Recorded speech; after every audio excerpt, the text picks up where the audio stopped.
Welcome to 365 Christian Men, where every day we aim to inspire and encourage with real-life stories about men. November 27th, Keith Green. As a toddler, Keith Green sang Twinkle, Twinkle, Little Star with perfect pitch, which prompted his parents to provide musical training. Keith liked piano, but not playing the long classical pieces. When he was expected to learn to read sheet music, he simply memorized the classical pieces and pretended to be sight reading the notes when his teacher was there. When he learned to play chords on the piano, he began writing and singing his own songs. He was 6 years old. Keith went searching for spiritual truth, a journey that took about 14 years and that led him through drugs and Eastern mysticism. Finally, Keith met a woman who introduced him to Jesus. Keith married her and gave his life to Jesus. Keith and Melody opened their home to anybody with a need or to anyone who wanted to kick drugs or to get off the street.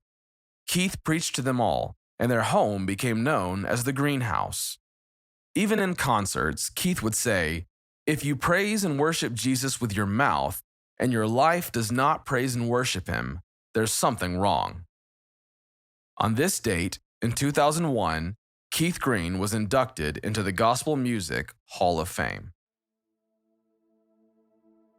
A guy can play it safe and live a comfortable life, or take a risk and live an adventure.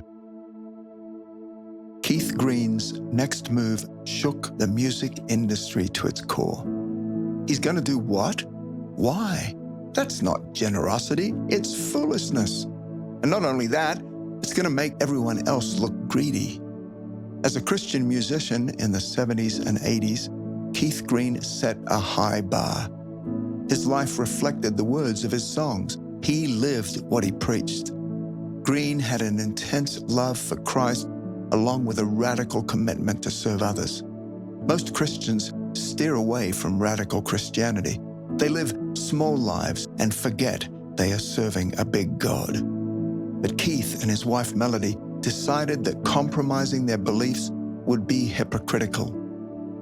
So they made difficult choices to live out their standards. It would mean standing out and risking rejection and ridicule. To live the radical life God wanted for them, the Greens chose first not to worry about money. Before they became Christians, they had been generous, always inviting people to stay with them. But after they became Christians, their generosity grew. With their first free fall of money, they bought 2 houses and rented 4 more to house anyone who needed shelter.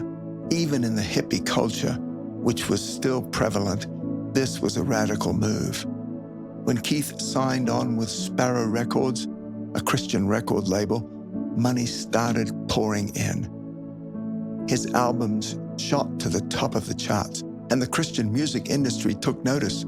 The brave choices Keith and Melody made in spending their money to serve others was met with admiration. The Greens created Last Days Ministries to continue to serve others. Keith's heart was to tell people about Jesus through his music and his concerts. The Greens wanted to reach every person they could, so Keith decided to give his albums away for free or allow people to pay whatever they could afford.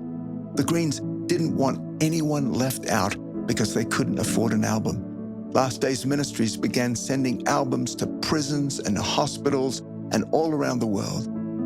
The Christian music industry began to question whether Keith and Melody had a hidden agenda. Sure, living for Christ meant living by God's word, but the Greens were being too radical. Were they doing this to look better than everyone else? Didn't they realize that this seemingly generous behavior would affect other Christian musicians who were also trying to make a living? Many felt the Greens' decision to give away albums for free was simply wrong. But the Greens decided to do what they felt God was telling them to do, and they didn't cave in to the pressure of the record companies. The risk was worth it. Keith took it a step further. He decided to let people into his concerts for free as well. This decision drew even more criticism and insults, but the Greens didn't seem to care. The ministry would rent the venue for the concert, and then Keith would take up an offering to help cover the costs. Because they were able to support themselves with their music royalties, Keith and Melody never received a penny from the offerings. Passion for Christ requires courage to live an adventure, not a safe life. Romans 12, verse 2 says, "Do not conform to the pattern of this world, but be transformed by the renewing of your mind." Is your life constrained by comfort zones, or are you taking risks for Christ? A guy can play it safe and live a comfortable life, or he can take a risk and live an adventure.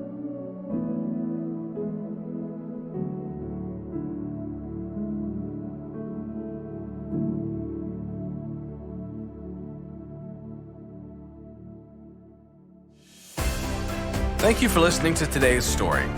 Every day of the year, our hope is to inspire you with real-life stories of faithful men who have gone before us.